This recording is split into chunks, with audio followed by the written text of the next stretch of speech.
kita harus mempunyai target untuk perbaikan prestasi timnas, itu yang utama. Cara-caranya pun terhormat. Kenapa? Aturan FIFA menjelaskan setiap negara boleh menaturalisasi semua pemain. Kita bisa lihat tim nasional Belanda sendiri itu banyak keturunan Suriname, ya. Pemain tim nasional Prancis juga banyak dari negara tentu koloninya mereka.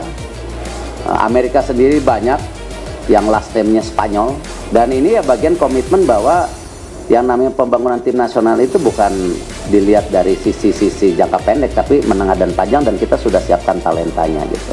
Cara hukum internasional FIFA-nya nggak ada soal di situ.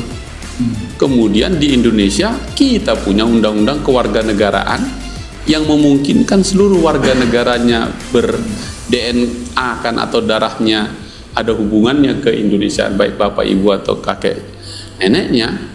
Ya dia bisa pulang, itu yang saya sebut memanggil pulang sang mata air itu. Jadi dalam konteks hukum tatanan bernegara tidak ada di situ yang salah. Justru malah negara ini sejak awal sudah menyiapkan naturalisasi itu, meskipun buat undang-undang kewarganegaraan nggak pernah mikir akan ada naturalisasi itu.